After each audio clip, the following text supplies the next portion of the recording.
অসুস্থ ছিলাম, হসপিটালে তো যেতে পারিনি, একা মানুষ, ছোট দুটো ছেলে মেয়ে আছে। এখানে এসে আমি সুস্থ হয়ে গেছি। অনেক অনেক ধন্যবাদ অভিষেক ব্যানার্জি।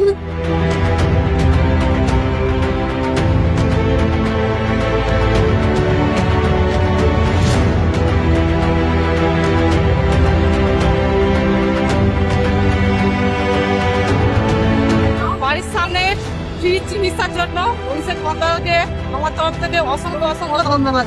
আমি অভিষেক বাবুকে সব সময়ের জন্য ধন্যবাদ জানাই ও খুব ভালোবাসি।